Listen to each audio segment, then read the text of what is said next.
Good morning, children. Today we are going to start a new chapter, that is chapter 10, Inland Trade. Inland trade, before that, you should understand the meaning of trade. What is trade? We all have discussed earlier also that trade, whenever we talk about trade, means we are talking about buying and selling of goods and services with the object of earning profit. So, whenever we buy or sell things, with the motive of earning profit is known as trade. Trade is the central activity of commerce. You can say that trade is the central activity of commerce. Whenever we are talking about commerce means we are talking about trade. Whenever we are talking about trade means we are talking about commerce. The basic aim of trade is to overcome personal barriers.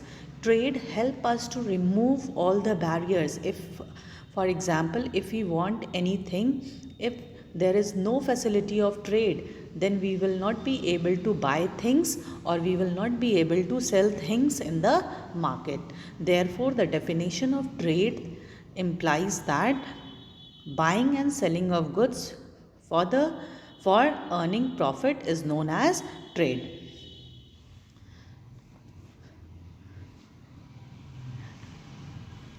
What you can say is trade can be classified into two categories, that is internal trade. Internal trade, by the word only you can say that internal trade is also known as home or domestic or inland trade. Internal trade, whatever trade is done within the country is known as internal trade, and its name are home or domestic or inland trade. Next is external trade. External trade, whenever we talk about international trade, whenever trade is done, whenever business is done outside the country, it is known as external trade. Therefore, internal trade means buying and selling activities which are carried or within the boundaries of a country. Whenever business is done within the boundaries of a country, it is known as internal trade. And external trade, when the business is done outside the country, is known as external trade. That is buying and selling of goods and services within the boundaries of a nation are referred as internal trade, and its name are domestic trade, national business or home trade. External trade, the business activity take place across the geographical boundaries, is called external international trade. Now next you can classify this international trade into two categories. Internal trade, whenever we classify internal trade, we are talking about the business which is running within the boundaries of a country. Now we can classify internal trade in two categories, that is wholesale trade and retail trade. Internal trade is classified into two categories, that is wholesale trade and retail trade. Now again, this retail trade can be classified into two categories. Retail trade is classified into two categories, that is itinerant retailers and fixed shop retailers. Itinerant retailers are the small retailers who sell their things on roadside, or they are known as hawkers, cheap jacks. And whenever we talk about fixed shop retailers, these are the retailers who open their shop and sell the particular thing. They have a fixed shop. But whenever we talk about itinerant retailers, they don't have a fixed place to sell their things. They used to roam about in the market or on the roadside and sell their things. So again, you can say that internal trade can be classified into wholesale trade and retail trade. So starting with the first classification, that is wholesale trade. Wholesale trade, you all are well aware that what is wholesale trade. Wholesale trade consists of buying in large quantities directly from the producers and selling in smaller quantities to the retailers. Wholesale trade means when any person buy things in large quantity from the producers or the manufacturer, and then he gives that thing to the retailer, then it is known as wholesale trade, because he is buying things in large quantity. The person engaged in this trade is termed as wholesaler. The person who is involved in this type of trading is known as wholesaler. Here, the wholesaler service serves as a connecting link between the producers and the retailer. Therefore, you can say that the wholesaler is the link between the producer and the retailer.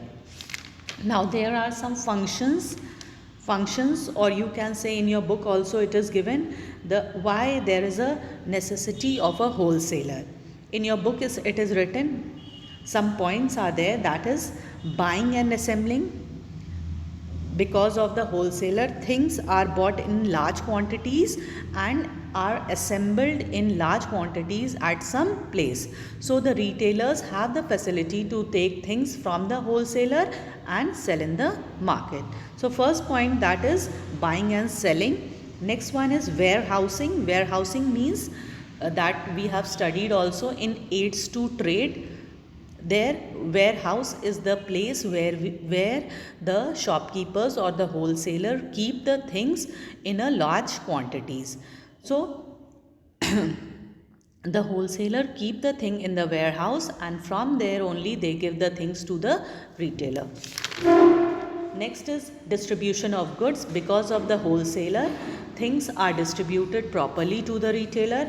Financing producers and retailers. Some of the wholesaler, they also finance the producers also. Some of the time producers don't have much money to produce things, so wholesaler provide help to produce things so that the things are available to them at the whatever time is required.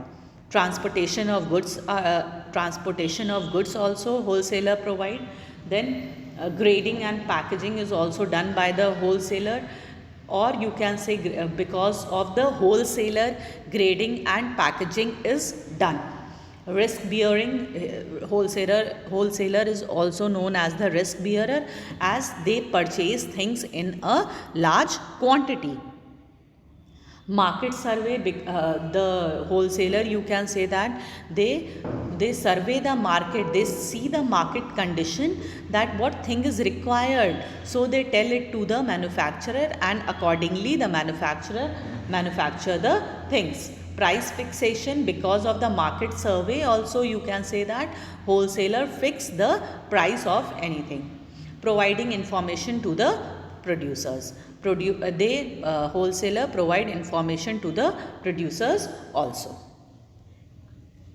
Now next is types of wholesaler. Types of wholesaler are three types of wholesalers are there, based on line of merchandise, that is based on line of goods, based on method of operation, based on geographical coverage. First of all is types of wholesaler based on line of merchandise or goods. Means we are classifying wholesaler on the product, on which type of product they are selling. First of all, general merchandise wholesalers, second is general line wholesalers, and specialty wholesaler. Whenever we talk about general merchandise wholesaler, means these wholesaler act as a distributor, and they deal in variety of goods ranging from food product to household goods. Means they are not specific in selling only one type of product.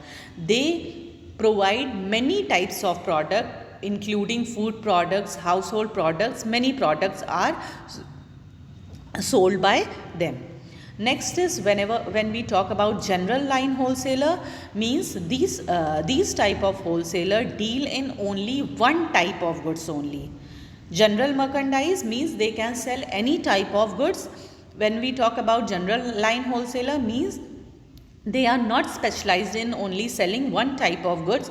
They specialized in only one type of goods. These type of wholesaler are uh, specialized in single line goods. They try to fulfill the needs of a large number of retailers in a single product line. They, for instance, cloth, woolen garments, wheat, rice, soap, detergent, toothpaste are the example of general line wholesalers. Specialty wholesaler are specialized themselves to a limited number of goods or even a single merchandise. These wholesaler deal in those goods which are required for their targeted customer. For example, any school want school uniform. So they will go to a specialty wholesaler who is specialized in making school uniform only.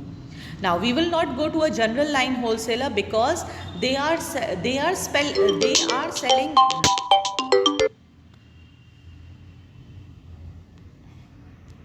because they are selling because they are selling special some special type of product, but they are not specialized in selling any particular product. So this was type of wholesaler on the base of merchandise or types of goods they are selling. Next is based on method of operation. Based on method of operation means which type of activity they are doing. Service wholesaler, limited function wholesaler and full function wholesaler.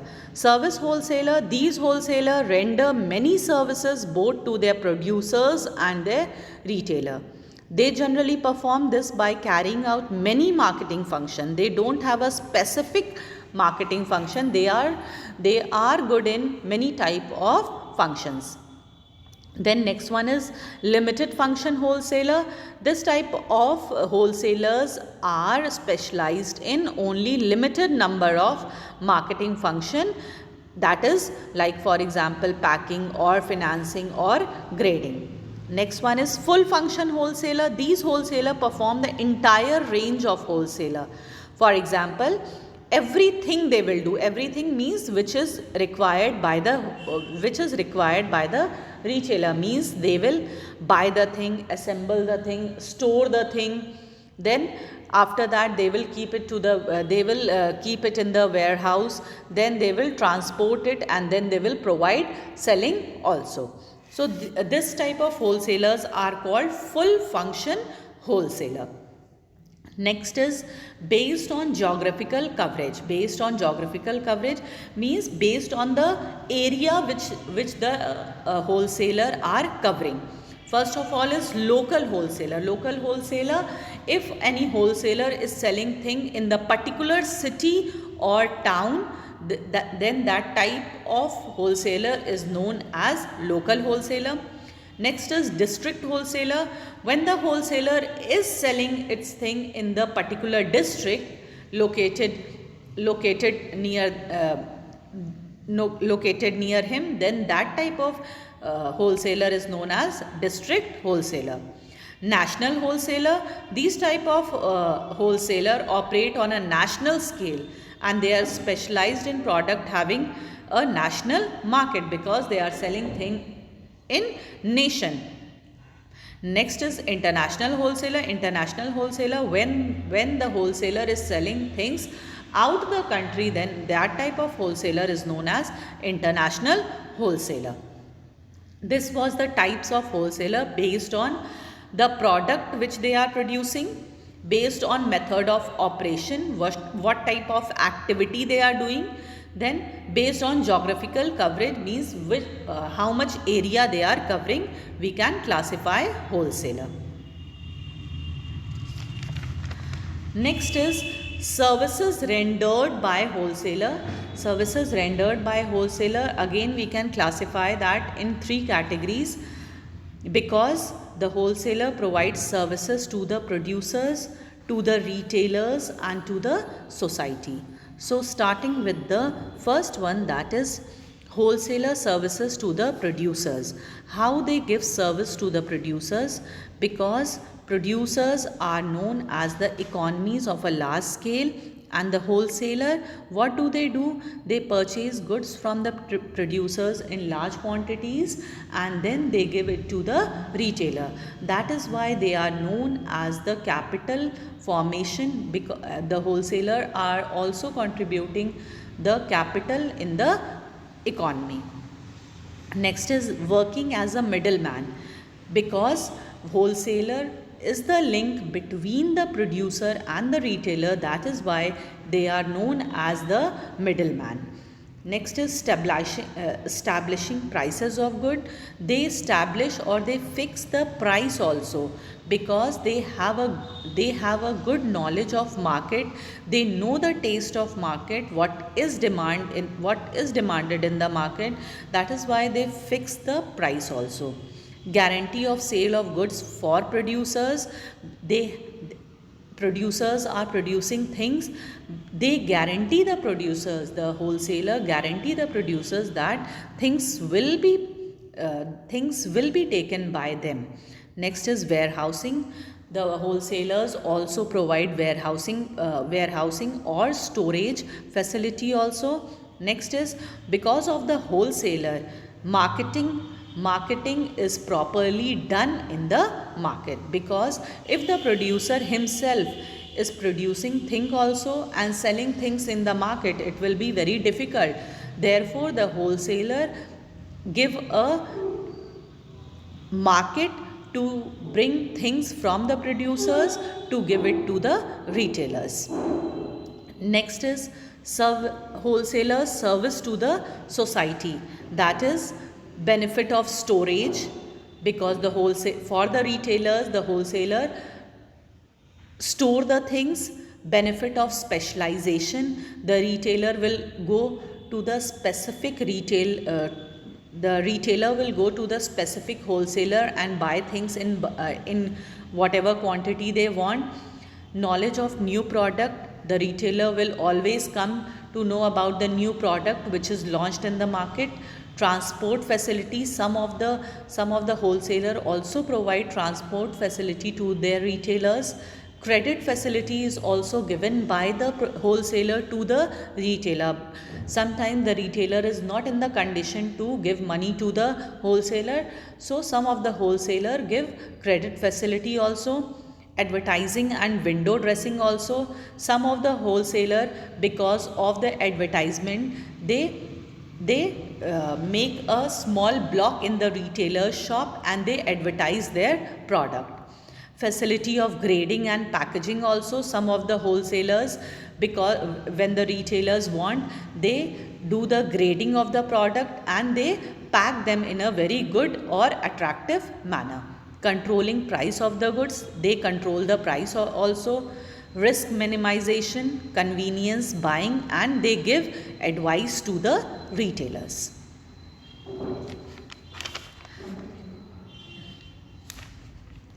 Next is wholesaler services to the society or the consumer. How the wholesaler give services to us or the whole society.